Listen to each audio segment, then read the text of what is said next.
The morning mist lay thick over the rolling estates of Ashbourne, swallowing the distant hills in a veil of silvery grey, as though the world itself hesitated to witness the unfolding of scandal and sorrow.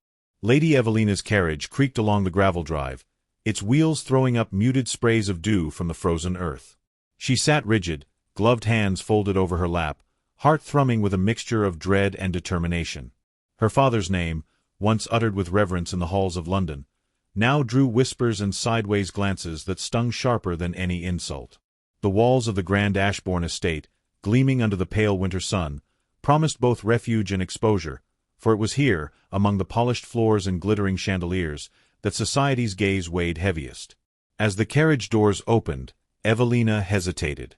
Her reflection caught in the polished brass fittings, a girl in a gown of muted lavender, the color chosen less for elegance than for discreet defiance. Her chest tightened with the memory of her father's disgrace, accusations of treason, whispered rumors of secret debts, and the cruel smirk of those who had once courted his favor. She had arrived as the daughter of a condemned man, a position that rendered every gesture under scrutiny, every smile suspect. Yet she could not retreat, the world demanded she appear, and she must meet it with what dignity remained. The hall doors opened, revealing a tableau of aristocratic life. Ladies in shimmering gowns clustered in carefully constructed groups, their laughter a brittle, echoing instrument tuned to social judgment. Gentlemen in dark coats exchanged polite bows that masked the sharpest of criticisms. Eyes, like narrow blades, turned toward her, dissecting, appraising, condemning.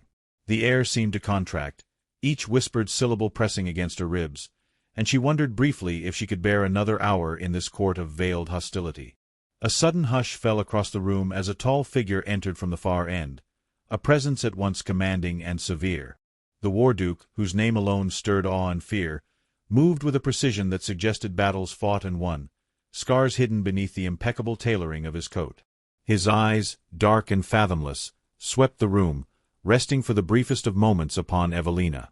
She felt an unfamiliar heat rise in her cheeks, not from embarrassment alone, but from the undeniable weight of his attention. Though she had been summoned to endure whispers and sneers, the Duke's gaze seemed to promise both judgment and protection, a paradox that stirred both hope and apprehension. A murmur ran through the crowd, a ripple of disbelief. Why would the war-duke, known for his unyielding adherence to duty and honor, linger on the daughter of a man he had once called enemy? The question remained unspoken, lingering in the tension between polite smiles and sharpened glances. Evelina drew a trembling breath, trying to steel herself as the Duke's stride carried him closer. His approach was silent, deliberate, a measured assertion of presence that left no room for retreat. "Take your place, my lady," he intoned, his voice low, edged with authority, yet carrying an undertone she could not name. The words were not a request, and she understood immediately that to refuse would be both dangerous and futile. She obeyed, stepping forward, each movement a careful negotiation with fear and pride. The Duke's hand, almost imperceptibly, brushed her elbow, a fleeting contact that sent a shiver through her, a shiver she mistook for indignation, yet that hinted at something far deeper. As she moved toward the center of the room, she became acutely aware of the whispers, each syllable a sting. "The traitor's child," one lady murmured, barely audible over the soft strains of a distant pianoforte. "Why is she here?" another asked, voice brittle with curiosity and malice.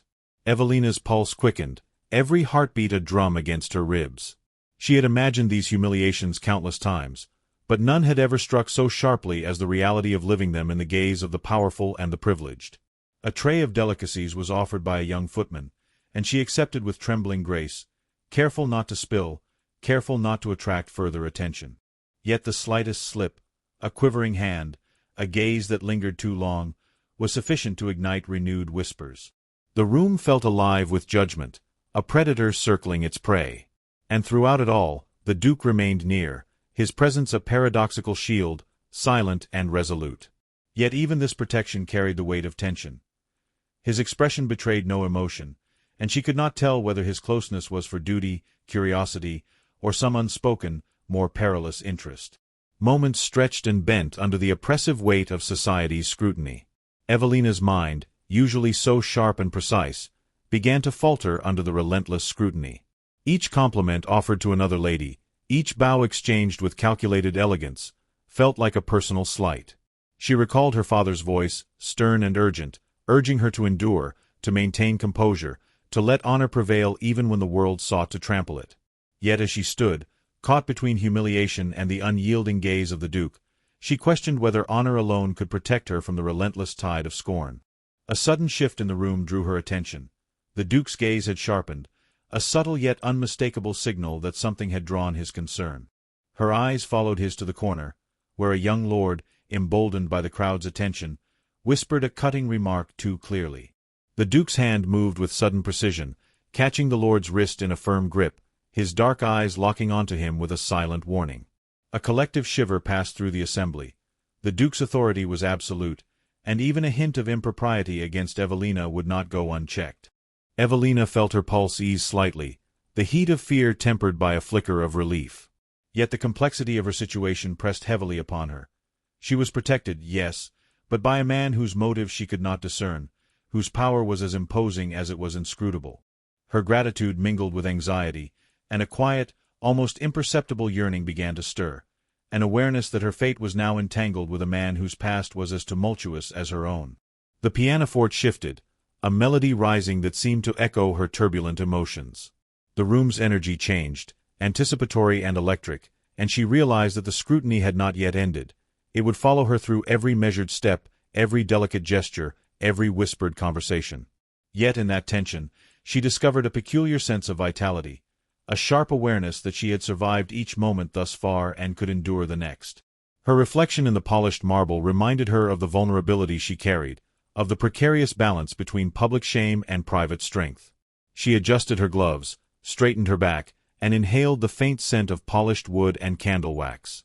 The Duke's presence remained a steadying force behind her, his shadow extending across the floor as though marking territory not with violence, but with the quiet certainty of his vow.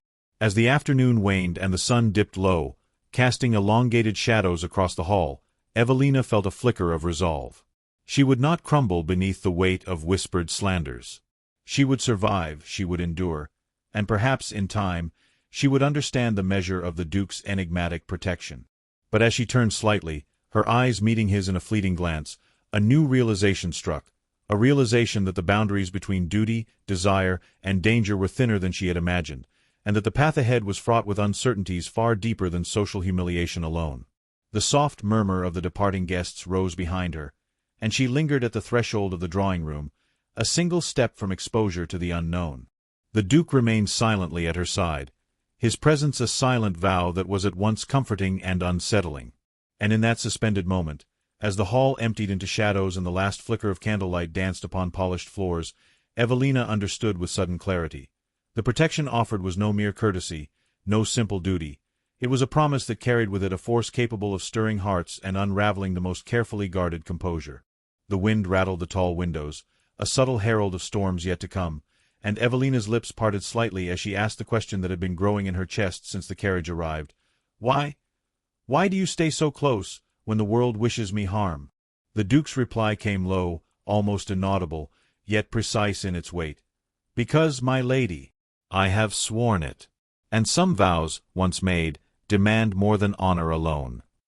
A chill ran down her spine as the words settled in the space between them, leaving her poised at the edge of understanding, trembling yet inexplicably drawn to the enigma of the man who had become her silent guardian.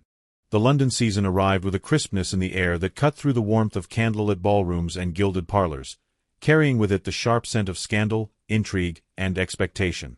Lady Evelina stepped into the carriage that would take her through streets lined with frost-tipped cobblestones, her lavender gown brushing the cushions like a whisper of defiance.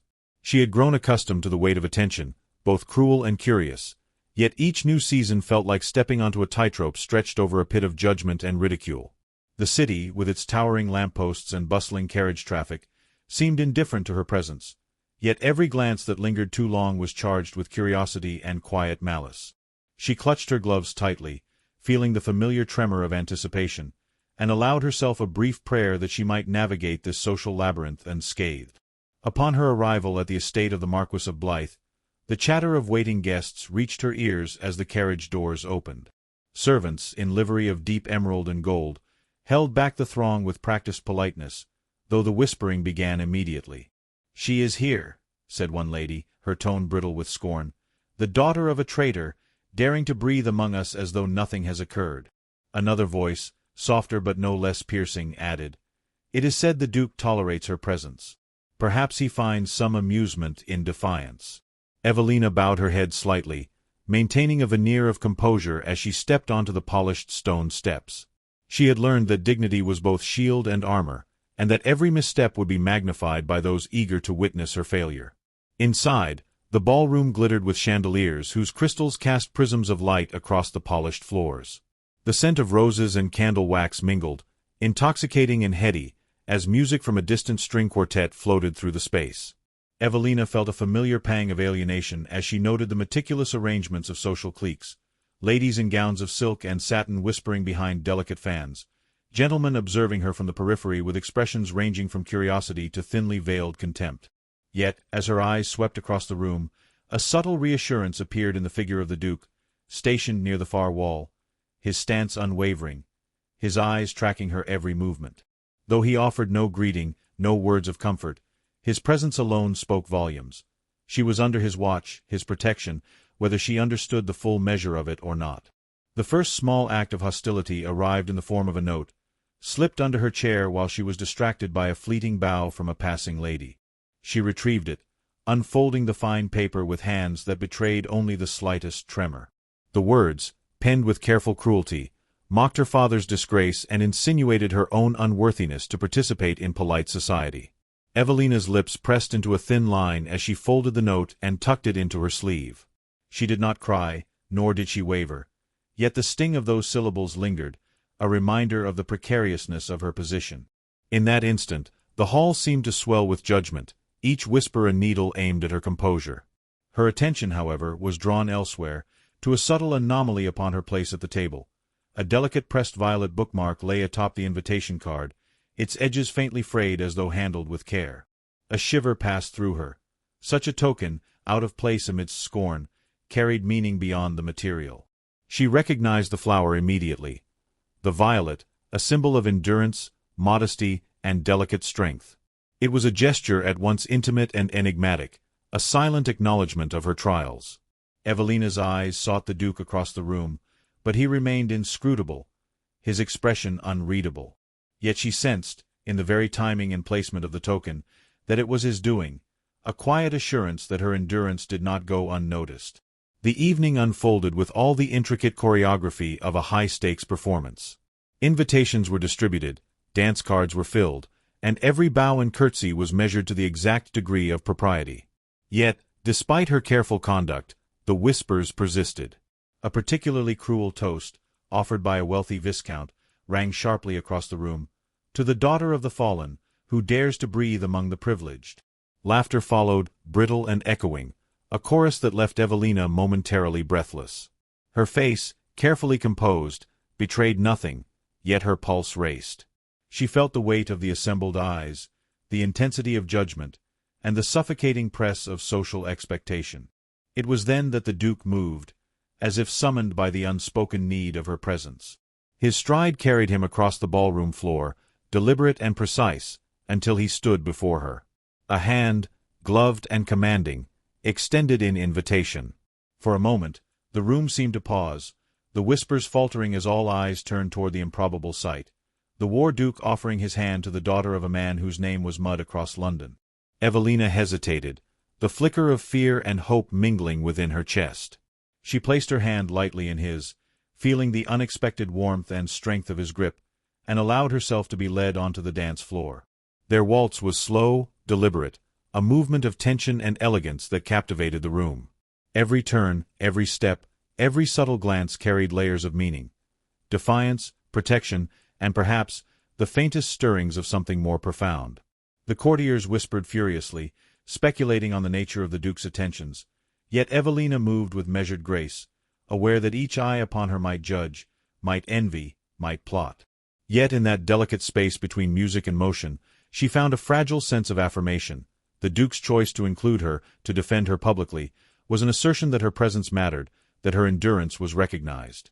As the final notes of the waltz faded, the Duke guided her to the edge of the room, his grip releasing only slightly.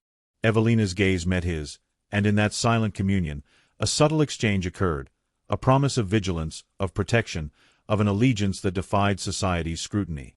Yet beneath that promise, unspoken and potent, lay an undercurrent that neither word nor gesture could fully capture, a recognition that their fates, for better or worse, were entwined.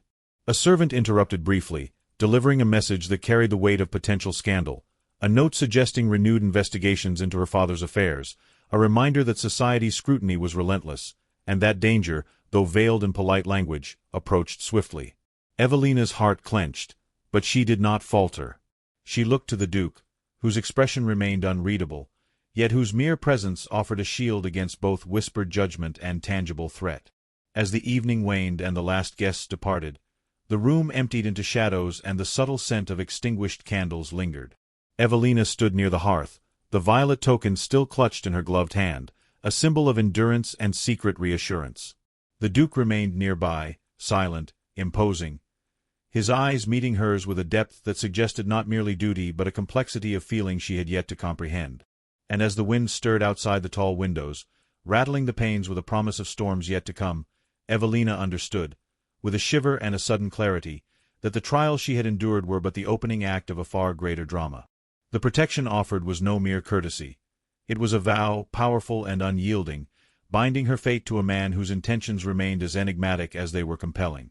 Her lips parted slightly as she ventured the question she had longed to voice, trembling yet resolute. "Why? Why do you linger when the world conspires against me?" The Duke's voice, low and deliberate, cut through the quiet with the weight of unspoken promise. "Because, my lady, some vows demand more than observation, they demand vigilance, and perhaps something beyond honor."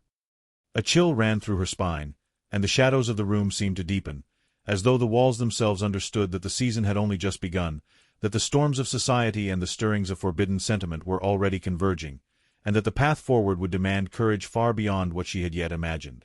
The storm had arrived with little warning, a sudden deluge that pounded against the slate roofs of Ashbourne Manor and rattled the tall windows with insistent urgency. Lady Evelina stood in the dim light of a candlelit corridor, her gown damp from the hurried crossing of the courtyard, the delicate fabric clinging to her with an intimacy she had not anticipated. Rain streamed from the eaves, a relentless accompaniment to the turmoil within her chest. Each drop seemed to echo the anxiety she had carried since the London season, each gust of wind a reminder that her position in society remained precarious, and that the Duke's enigmatic protection had, until now, shielded her only from the visible malice of others, not from the storms of her own emotions. The Duke had insisted she accompany him during the evening's charitable visit to the outskirts of the city, a decision that forced her into proximity with the man whose presence had already begun to unsettle the boundaries of propriety and desire. She followed silently, the halls of the manor echoing beneath their measured steps, the shadows thrown by candlelight flickering like specters upon the walls. The air smelled faintly of polished oak and damp stone, a scent that somehow grounded her even as her pulse threatened to betray the calm she sought to maintain. Every corridor, every echoing footstep, seemed imbued with expectation, and she could not ignore the weight of the Duke's gaze, steady and unwavering, upon her. They arrived at the sitting-room, its windows streaked with rain and fog, casting a diffuse glow upon the furniture. The flickering fire lent warmth, yet its golden light seemed inadequate to dispel the chill that had settled over her thoughts. She sank into a high-backed chair, gloved hands pressed to her lap, and waited, though she could not say precisely for what. Perhaps for judgment, perhaps for comfort, perhaps for some revelation that she feared even to imagine.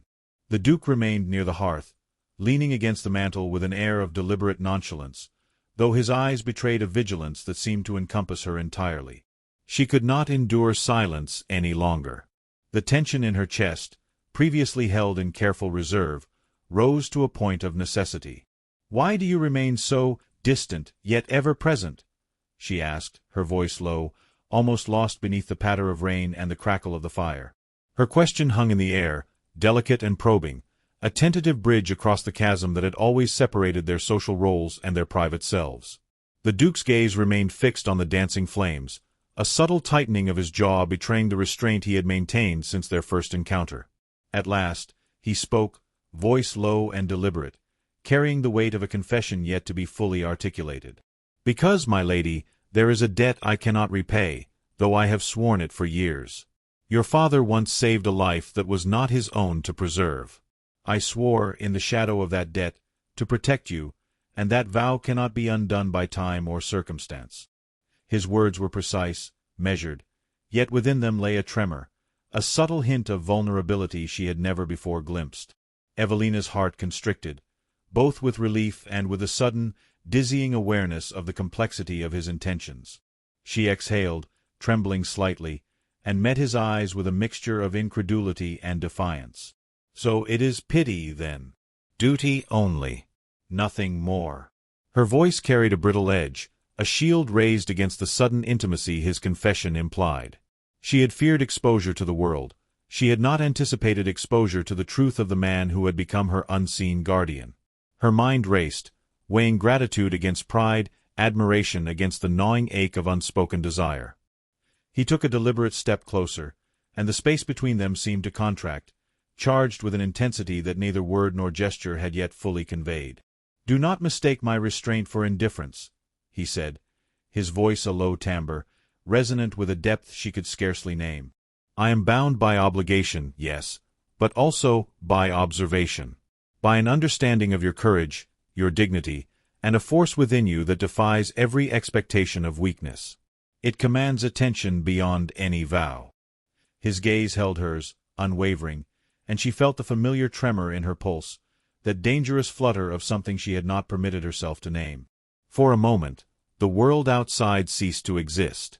The wind howled against the tall windows, the rain a persistent drumbeat, yet the space between them contained a silence dense with anticipation. Evelina felt the warmth of his proximity, the subtle scent of leather and fire, and a trembling recognition that their connection, long unspoken, was poised on the precipice of revelation. Her hand, gloved and resting lightly in her lap, twitched with the instinctive desire to reach out, to bridge the distance that propriety demanded she maintain. A sudden interruption shattered the fragile intimacy. A servant appeared in the doorway, bearing a message that threatened to undo the delicate equilibrium of the moment. The note, sealed with wax and bearing the unmistakable insignia of a London law office, contained information that renewed scrutiny upon her father's affairs. Society, it seemed, was determined to punish the daughter for the sins of the parent, and the consequences, though veiled in bureaucratic politeness, were unmistakable in their severity. Evelina's fingers clenched around the envelope, and a shiver passed through her. The Duke's eyes narrowed slightly as he took the note from her hand, breaking the gaze that had bound them moments before. He read swiftly, his expression a mask of calm control, yet she detected the subtle tension in his shoulders, the minute clench of his jaw that betrayed the storm within. He folded the note carefully, tucking it into the pocket of his coat, and turned his attention back to her with a steadiness that both reassured and unsettled her. "They will not touch you," he said quietly, the words carrying the weight of a promise and a warning, an assertion of power tempered by devotion. "While I draw breath, you are under my protection." Evelina's lips parted, her chest tightening with a mixture of awe and fear. The magnitude of his declaration, spoken with an intensity she had not yet fully comprehended, left her momentarily speechless. "And if protecting me costs you your honor," she whispered, her voice almost drowned by the wind and the rain. The question, delicate and perilous, hovered between them, a challenge that demanded more than a simple answer. The Duke's expression darkened slightly, a shadow crossing his features that suggested the depth of his contemplation. He did not answer immediately, his silence a deliberate articulation of restraint and reflection. The flickering candlelight cast dancing shadows across his angular features, and Evelina felt the pull of unspoken truths that hovered on the brink of revelation. She realized with a sudden clarity that the boundary between duty and desire, between protection and passion, was thinner than she had imagined, and that the storms outside were mirrored in the turbulence of their emotions. Finally he spoke, voice low and deliberate, carrying the weight of both confession and command.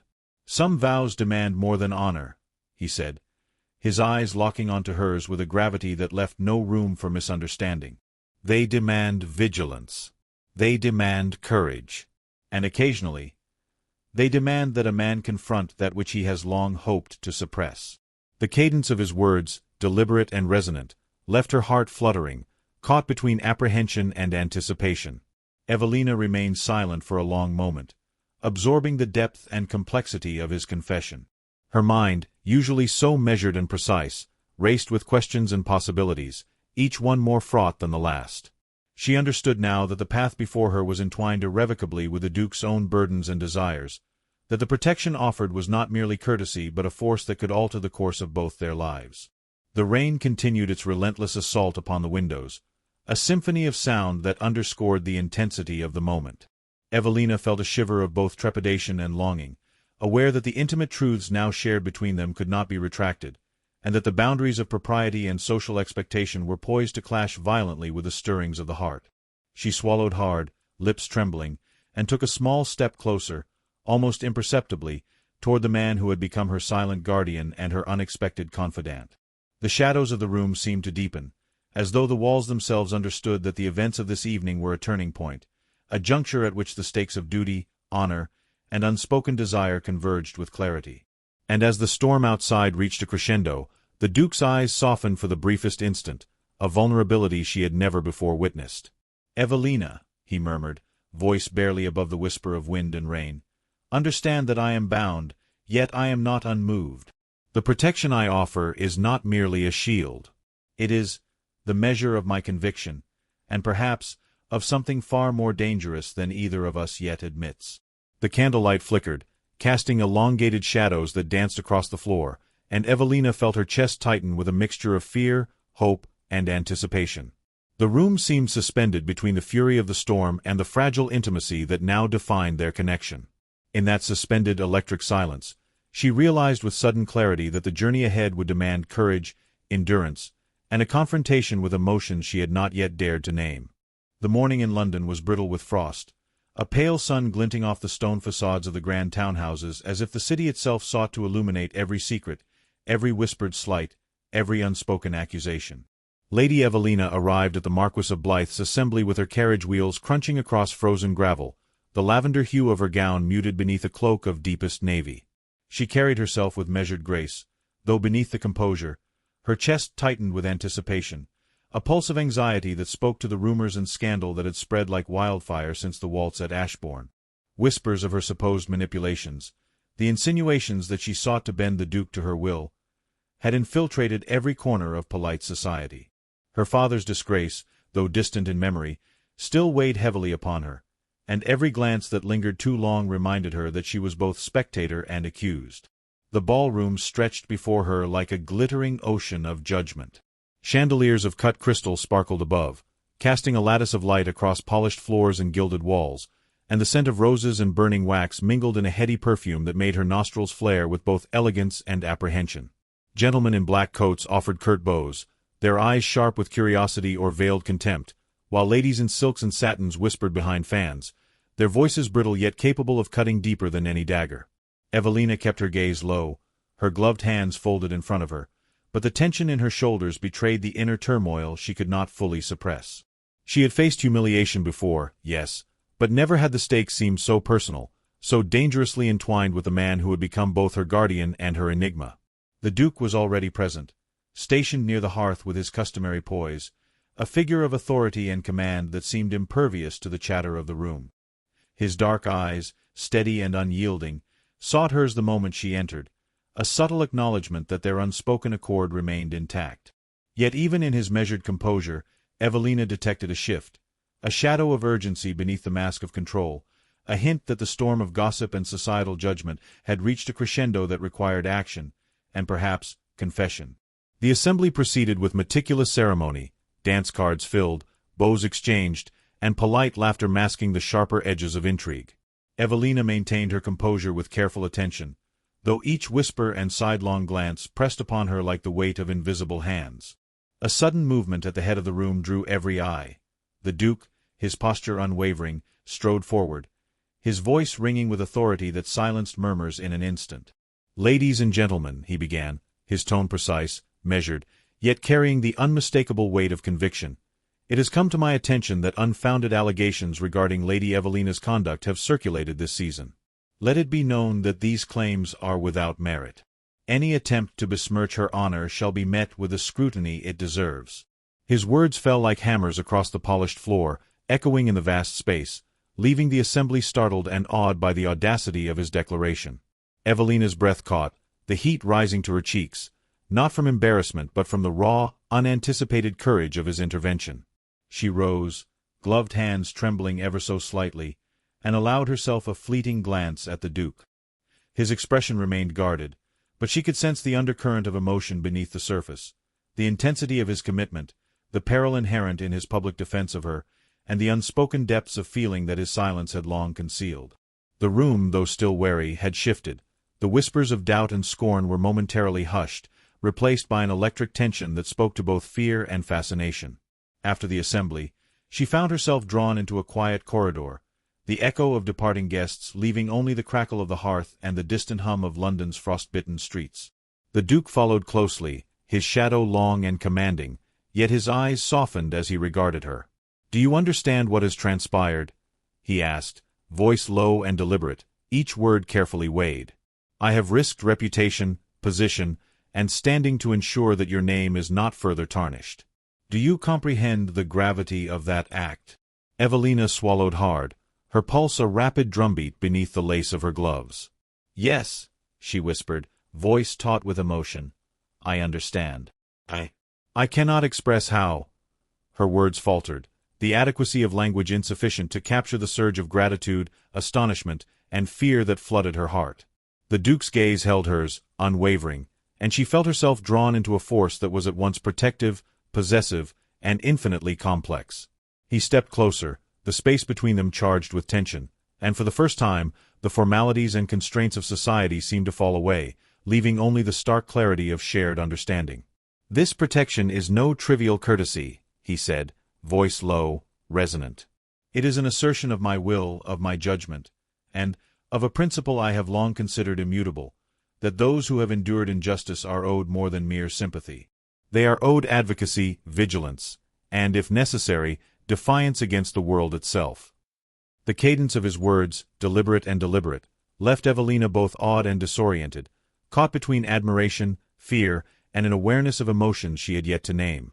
She faltered slightly, the enormity of his declaration pressing upon her chest.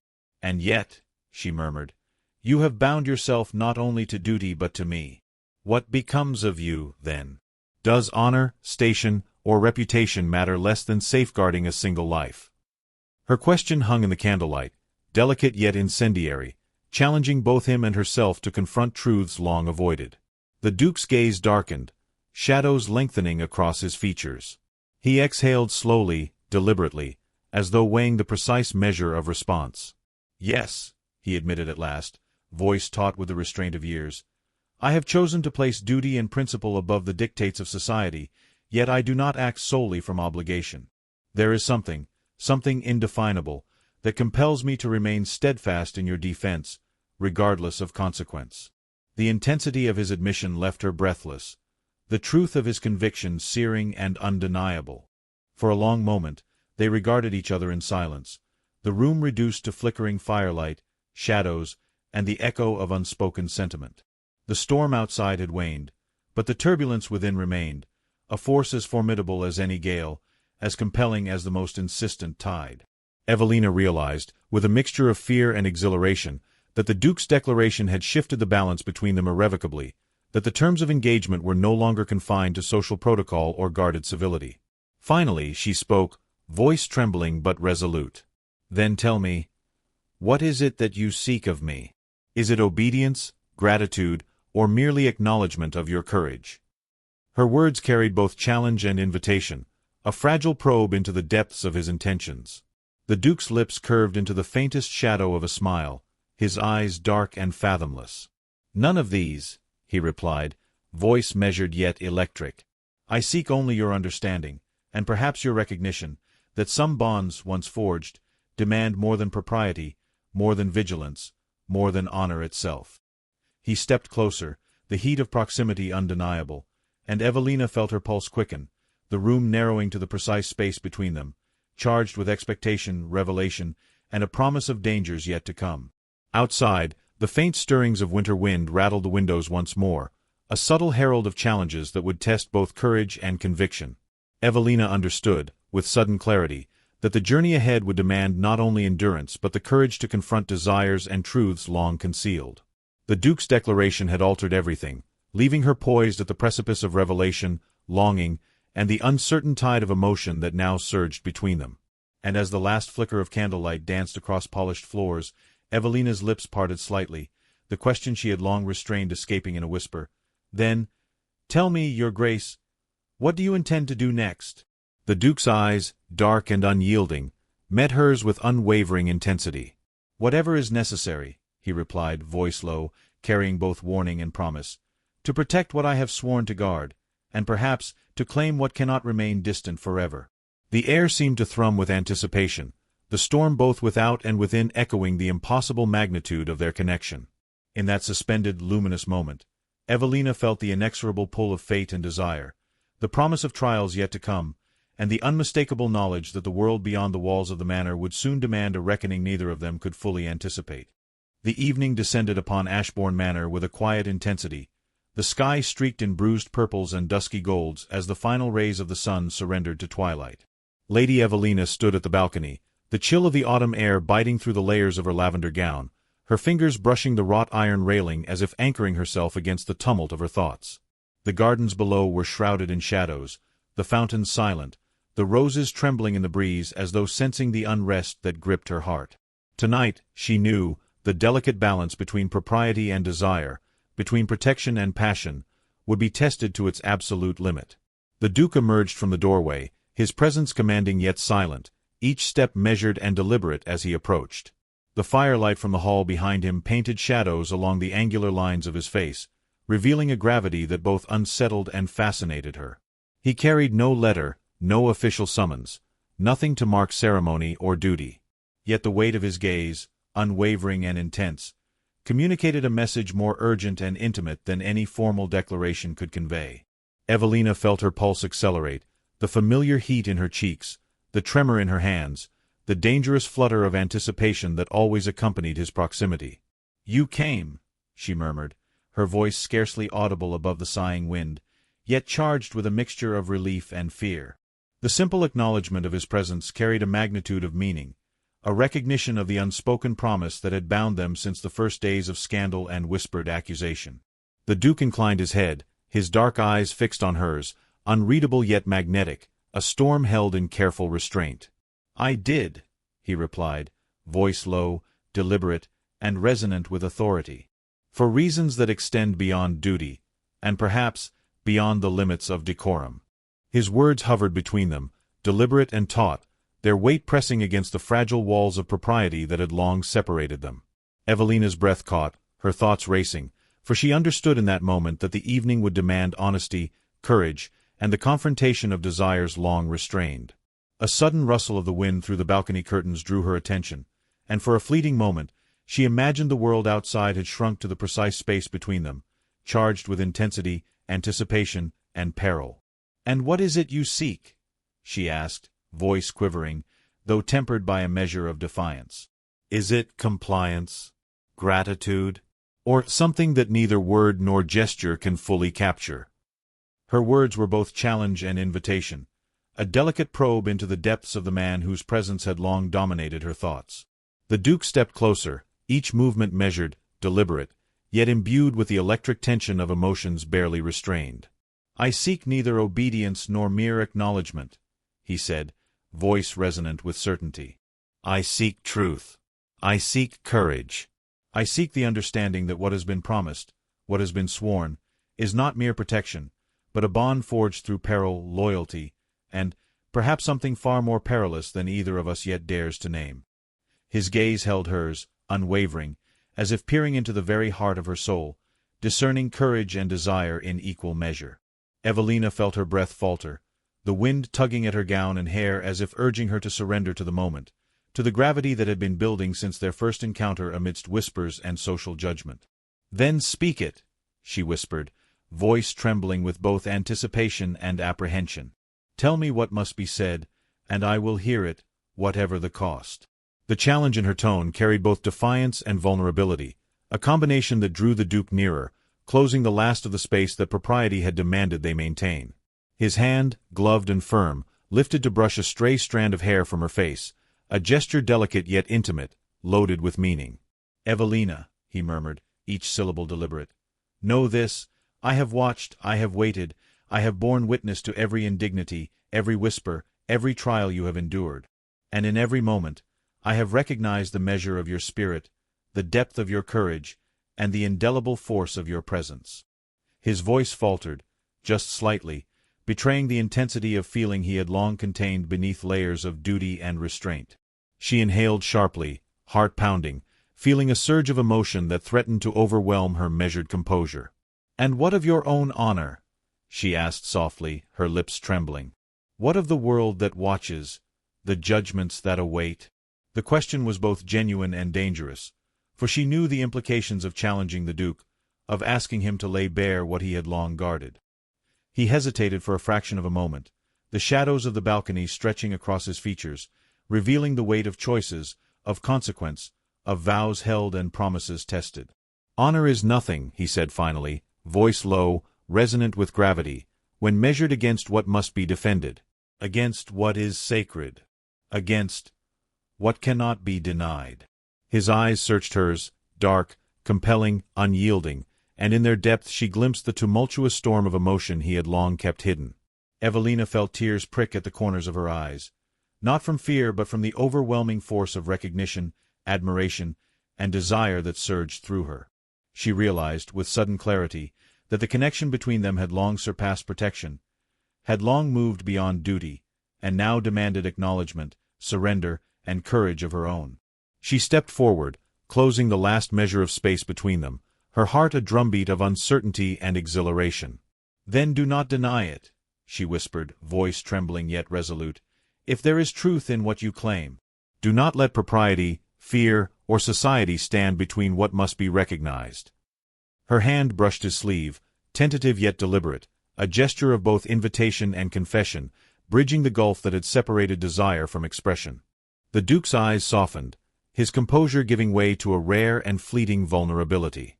He reached out, gloved fingers brushing hers, and for a heartbeat, the world fell away.